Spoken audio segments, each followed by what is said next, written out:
So these are currently some of the most popular retro gaming handhelds from a company called Anbernic. We have the RG351M and also the RG351V.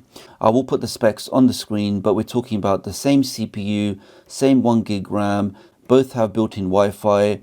Now both have a 3.5-inch screen, but this one has a resolution of 640 by 480, whereas this one only has 320 by 480. So I suspect that the screen is going to be better on this device.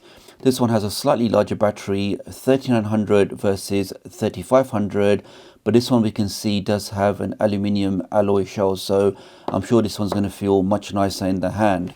So let's not waste any time with an unboxing. In fact, so this is everything you get inside the box.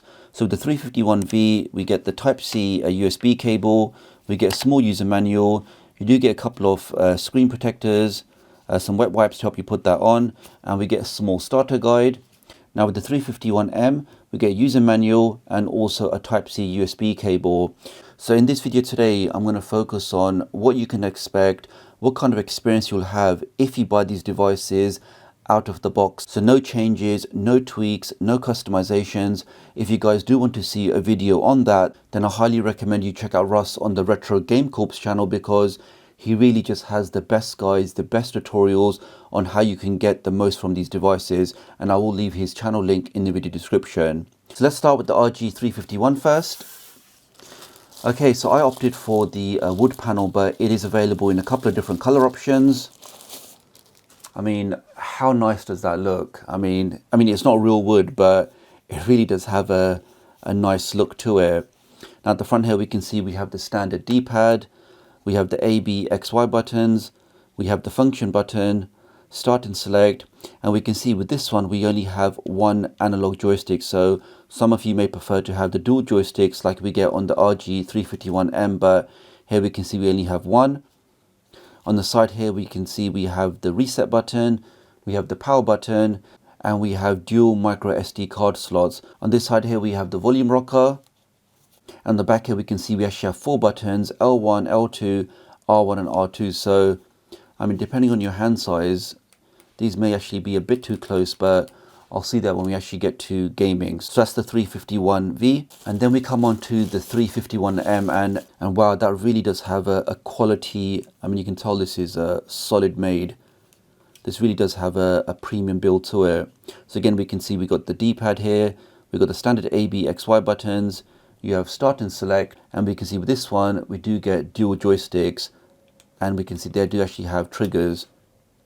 And so does this one. Okay, so we get two joysticks here.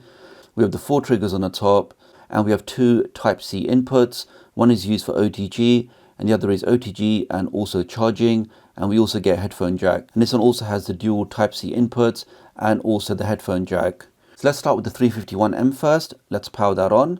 Okay, we get the Anbernic logo. And we did actually get a vibration there. So both these do actually come with the rumble pack, which you can configure in your games.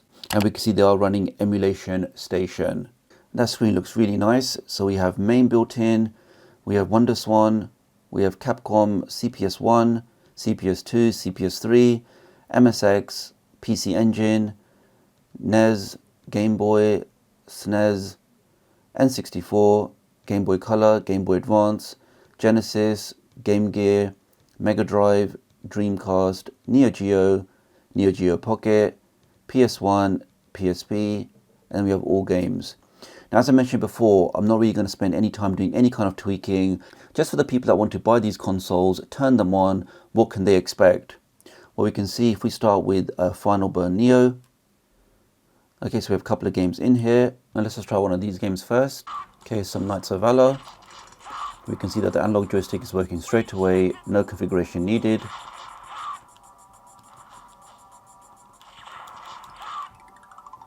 And the game is performing absolutely fine.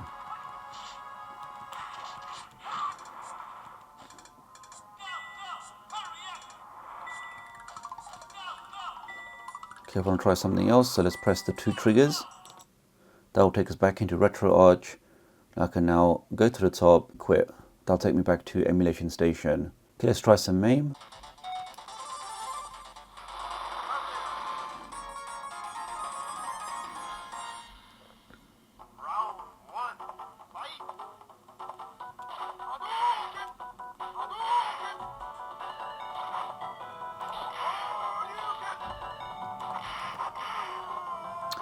Good start there. I mean, the controls are really responsive.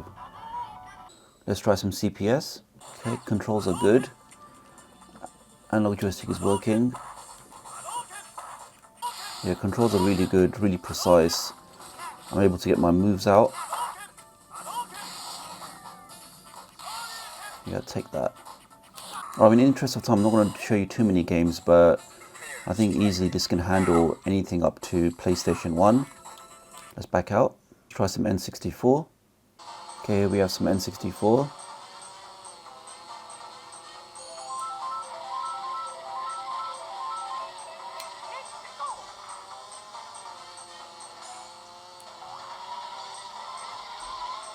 A bit drifting there.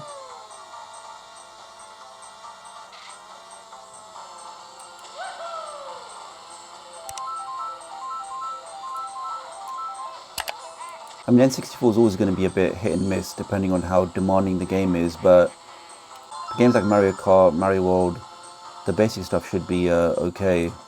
Let's try some PS1. So here's some Mega Man on the PS1.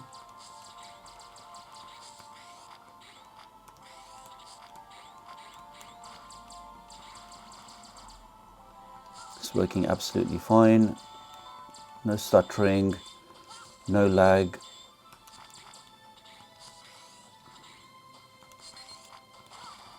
So that's enough on the RG351M.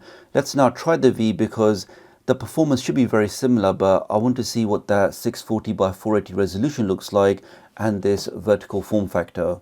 Okay, so we have the rumble pack in this as well.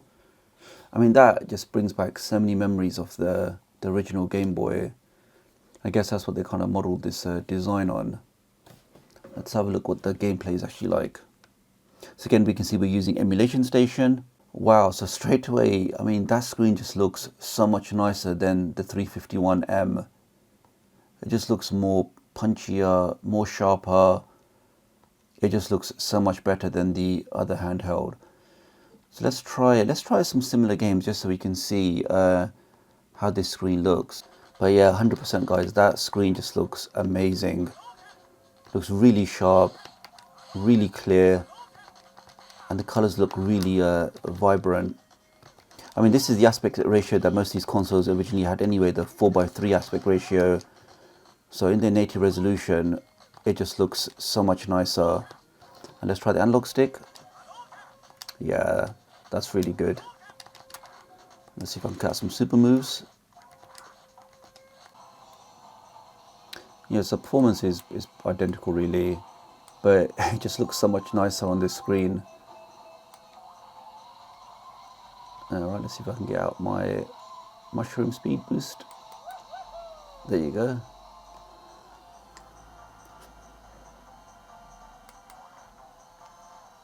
I mean, imagine just going back to the 90s with this device in your pocket and telling people that with this device you can play thousands of games, all different consoles, all from this unit without plugging in any cartridges or discs or anything like that.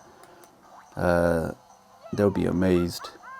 And this is it just looks beautiful, guys. I mean, the screen, just this form factor. I mean, I suppose it is personal preference, but maybe because I was a bit of a Game Boy fan, but this just feels so much nicer in the hand to me personally than the 351M.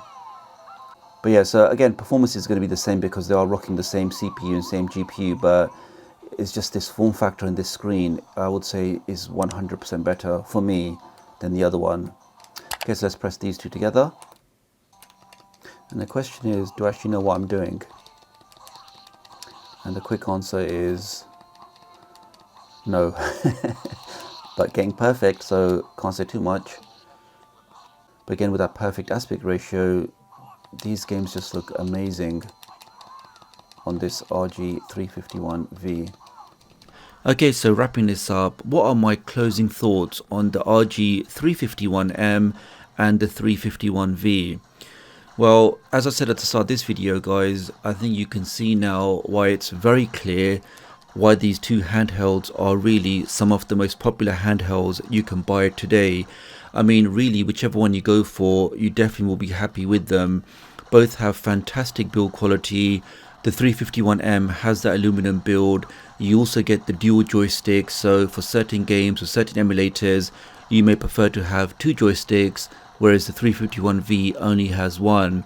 Both of the units have built-in Wi-Fi, so very easy for you to download artwork or transfer games or transfer ROMs directly to the units without plugging anything in. Now the only negative for the 351M is it doesn't have any HDMI out, and to be honest guys, I really had to look hard to find any negatives just because it really is such a well-made handheld. The games work really well, has that beautiful screen, and you really won't be disappointed with it. Now moving over to the 351V, we have a very similar performance in all of the emulators. It's just that screen, because you have that 4:3 aspect ratio, which most of these original consoles are running at, it just looks amazing on that screen guys. I mean, as you can just see now, me playing some DS, it just looks phenomenal. So especially if you had the original Game Boy, I mean, this just brings back so many memories.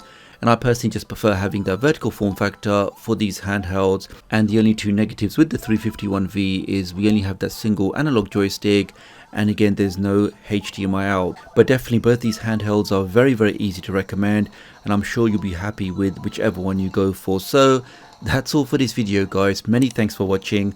I will leave all of the links in the video description and also the pinned comment if you want to check these handhelds out. Do leave me a comment below, let me know what you think, and I'll hopefully catch up with you guys real soon. Thanks.